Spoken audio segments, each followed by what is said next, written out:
Vous êtes venu rejoindre les rangs de Daesh avec votre père? Ouais, et mes deux grands frères.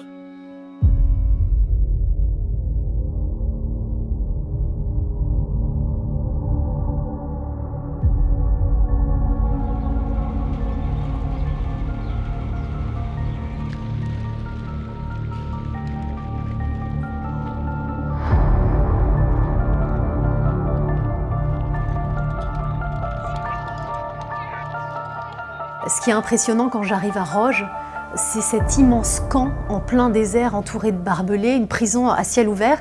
Il y a 800 familles, des femmes, des enfants qui vivent ici. Et c'est dans ce camp à Roge que les enfants de plus de 12 ans sont enlevés à leur maman. Il y a les forces spéciales qui viennent dans les tentes et qui les arrachent pour les mettre dans des centres de réhabilitation. Moi, j'ai pu visiter le centre de réhabilitation d'Orkesh, à une centaine de kilomètres de là. Je n'ai pas eu le droit de filmer ces jeunes garçons, mais on a pris quelques photos. Moi, je m'appelle Youssef. Je suis né en France, à Strasbourg, mais je suis d'origine algérienne. Je suis né en 2005.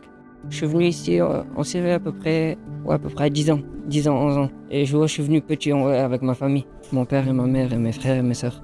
Tous mes frères ils sont morts et j'ai quelques sœurs encore, ils sont encore vivants, ils sont repartis avec ma mère. Mon père il est mort. Moi je suis ici encore tout seul. Combien de temps vous êtes ici, dans ce centre? De ce centre ici, ça fait à peu près 1 an et demi, je suis là. Avant, j'étais beaucoup en prison. Et j'étais blessé en plus, je suis beaucoup blessé en fait. J'ai déjà ma tête, elle est cassée, mon crâne derrière, il est cassé. J'ai un gros problème dans la mémoire. Ma mémoire, en fait, j'oublie beaucoup, moi. Elle est cassée.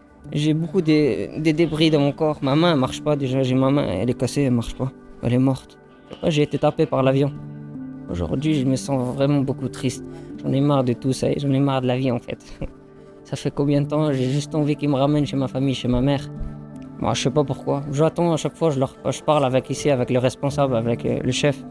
Je sais pas, il me dit faut attendre encore. Je sais pas qu'est-ce qui se passe en fait, je comprends rien. J'aimerais plus rester ici une seconde.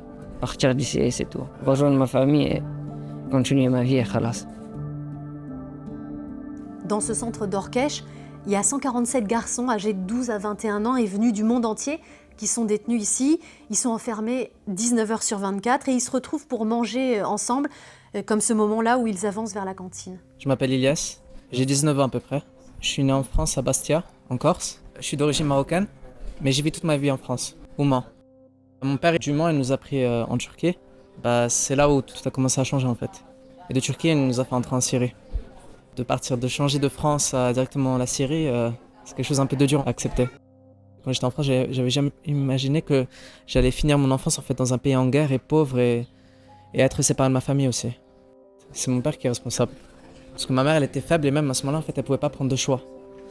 Tout était entre les mains de mon père, en fait, à ce moment-là. Notre morale, petit à petit, il s'affaiblit, en fait. Des années et des années qu'on est en train d'attendre et il n'y a rien qui bouge. On peut attendre 2 ans, 3 ans, mais pas 4 ans, 5 ans, 6 ans. Nous, on n'y est pour rien, en fait. Nous, on était des enfants.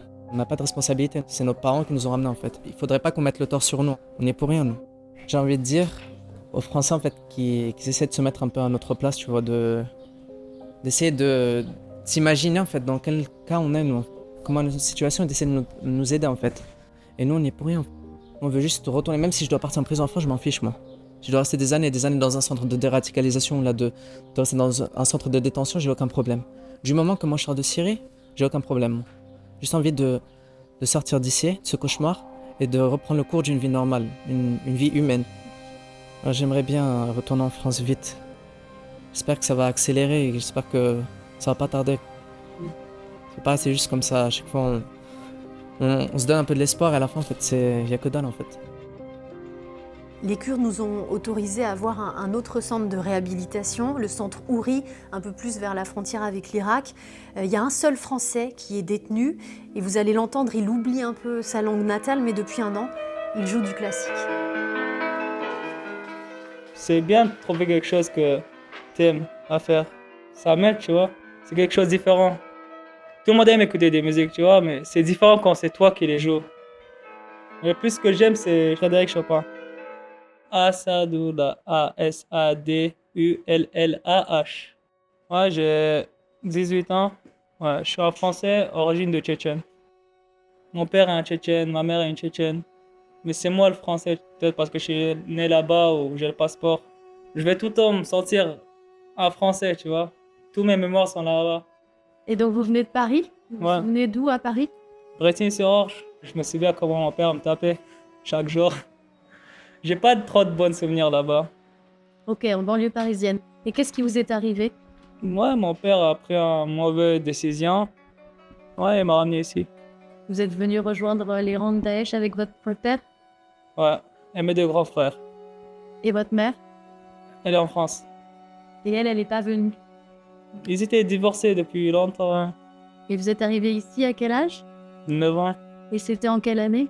2015. Je croyais que j'allais retourner en France. Je pensais qu'à ma mère, j'avais tout oublié. Comme si que j'avais ni de père ni de frère. Des sentiments bizarres. Je sais pas comment expliquer ces sentiments quand je suis venu. Dans le cœur, je sais pas, j'ai mon enfance dedans. Ouais. Il y a ma famille aussi, ma mère, mes soeurs, mes frères aussi qui sont morts. Vous avez ça dans le cœur, votre enfance qui est là, qui reste? Ouais. C'est que j'ai pas pu le vivre, tu vois. C'est pour ça que je garde tout le temps avec moi. Je pense beaucoup. C'est pas, je mets dans ma tête, cette année je vais sortir. Chaque année je me dis comme ça. Cette année c'est moi, c'est le dernier. Ouais, c'est comme ça que je vis. Je veux revoir ma vie, tu vois. Je veux ma vie, je veux la vivre. Je veux mon pays, je veux ma mère, mes soeurs. Il va venir ce jour où je vais retourner en mon pays. C'est ça l'espoir. Un mensonge que tu restes à répéter pour pouvoir continuer.